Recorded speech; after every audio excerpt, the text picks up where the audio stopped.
আলাইহিস সালাতু ওয়াস সালাম তার 7টা সন্তান ছিল। কয়টা সন্তান? 7টা সন্তান ছিল। 7টা সন্তান একবারে দুনিয়ার জমিন থেকে সাত ভেঙে পড়ে দুনিয়ার জমিন থেকে বিদায় হয়ে গেছে। তার 3টা স্ত্রী তালাক নিয়ে চলে গেছেন। তিনি এমন ভাবে অসুস্থ হয়েছেন,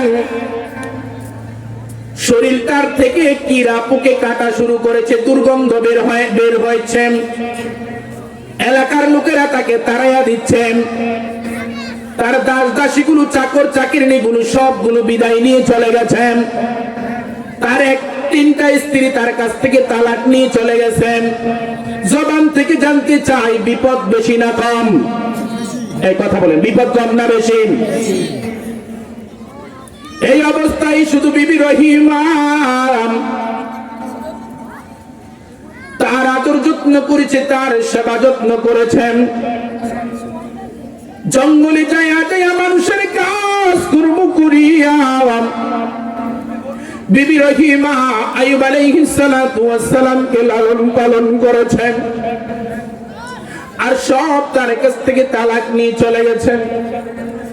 আইয়ুব আলাইহিস সালাতু ওয়াস সালামের জিহ্বার মধ্যে সব পোকায় ধরে ফেলেছে। যখন জিহ্বাটার মধ্যে পোকায় ধরেছে, আইয়ুব আলাইহিস সালাতু ওয়াস সালাম ডাকতে বলেন, মালিক রে, পুরাটা শরীরের মধ্যে আমার পোকায় ধরেছে, আমি তোমার শুকরিয়া আদায় করলাম। কোনদিন তোমার কাছে কোনো অভিযোগ দেই না, কোনদিন তোমার কাছে কোনো অভিযোগ দেই না। আমার জিহ্বাটা বাঁচিয়ে রাখো, আমি যেন তোমার আল্লাহকে ডাকতে পারি। আল্লাহু আকবার। একদিন নয়, 2 দিন নয়, 18 বছর পর্যন্ত আইয়ুব আলাইহিস সালাতু ওয়াস সালাম অসুস্থ ছিলেন। কিন্তু কোনদিন নামাজ ছেড়ে দেয় নাই, পর্দা ছেড়ে দেয় নাই, আমার আল্লাহর হুকুম ছেড়ে দেয় নাই। 18 বছর পরে আমার আল্লাহ তাআলা আইয়ুব আলাইহিস সালাতু ওয়াস সালামকে ডেকে ডেকে বললেন, ও আইয়ুব, শুনো শুনো, তুমি পড়ো, রব্বি আন্নী মাসানিয়াদ-দুররু ওয়া আনতা আরহামার রাহিমিন।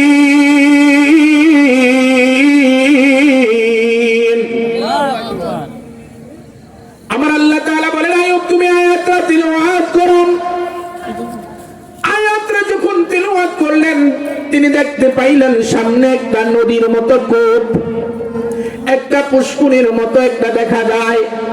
আমার আল্লাহ তাআলা আইয়ুব আলাইহিস সালাতু ওয়াস সালামকে ডেকে বললেন, ও আইয়ুব, তুমি এই পানির মধ্যে ডুব দাও। আইয়ুব আলাইহিস সালাতু ওয়াস সালাম যখন এই পানির মধ্যে ডুব দিলেন, সাথে সাথে 18 বছরের পূর্বে আইয়ুব সুন্দর যুবক আইয়ুব হয়ে গেলেন। আল্লাহু আকবার। যুবক হয়ে গেলেন।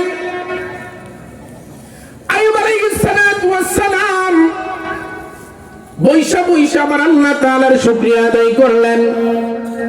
ওই দিক দিয়ে বিবি রহিমা জঙ্গলতে আসিয়া দেখে একজন যুবক বৈশা বৈশা মুস্কি মুস্কি হাসতেছে। আর বিবি রহিমা একটা বলে, যুবক, তুমি বুঝি আমার স্বামীকে দুনিয়ার জমিন থেকে বিদায় করে দিয়েছো? আমার স্বামীকে দুনিয়ার জমিন থেকে বিদায় করে দিয়ে আমার ইজ্জত নষ্ট করার জন্য তুমি বুঝি এখানে বসে আছো? বিবি রহিমা পাগলের মতো হয়ে গেলেন। আইয়ুব আলাইহিস সালাতু ওয়াস সালাম মুস্কি মুস্কি হাসলেন।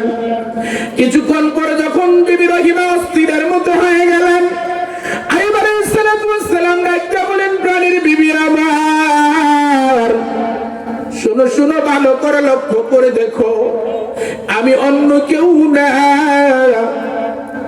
আমি হইলাম তোমার আদরের স্বামী আইয়ুব। আমাকে আমার আল্লাহ মাফ করে দিয়েছেন। আল্লাহু আকবার। বিবি রহিমা লক্ষ্য করে তাকালেন। লক্ষ্য করে তাকায়া সাথে সাথে সিজদার মধ্যে পড়ে গেলেন। স্বামী স্ত্রী নবীর দুজন শুকরিয়ার সেজদার মধ্যে পড়ে গেলেন। সেজদার মধ্যে পড়ে যাইয়া আনন্দ ফুর্তি করে রাত্রটা কাটায় দিলেন। রাত্র যখন শেষ ভাগ হয়ে গেল, আইয়ুব আলাইহিস সালাতু ওয়াস সালাম জোরে একটা চিৎকার মারলেন। এলাকার চতুর্পাশের মানুষগুলো হাজির হয়ে গেল।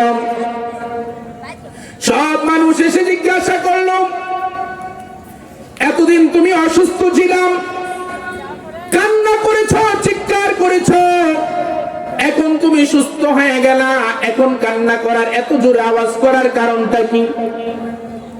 আইয়ুব আলাইহিস সালাতু ওয়াস সালাম চোখের পানি ছেড়ে দিয়ে বলে, ও আমার এলাকার লোকেরা, ও আমার পাড়া প্রতিবেশী লোকেরা, আমি আইয়ুব 18 বছর যাবত অসুস্থ ছিলাম। 18 বছর প্রতিদিন ভোর রাত্রে আমার আল্লাহ জিজ্ঞাসা করতো, আইয়ুব তুমি কেমন আছো? আল্লাহু আকবার। আজকে আমি সুস্থ হয়ে গেলাম, আমাকে আমার আল্লাহ আজকে আর জিজ্ঞাসা করে নাই, আইয়ুব তুমি কেমন আছো? এই সুখে আমি কান্না করতেছি। ও দুনিয়ার মুসলমান ইমানদার, 18 বছর পর্যন্ত অসুস্থ ছিলেন, তারপরও কোনোদিন আমার আল্লাহর হুকুম ছেড়ে দেয় নাই। তিনি যখন জবানে বলেছেন আমার রব, এই কথা বলেন আমার রব, বিপদের সময় বলেছেন আমার রব, অসুস্থর সময় বলেছেন আমার রব।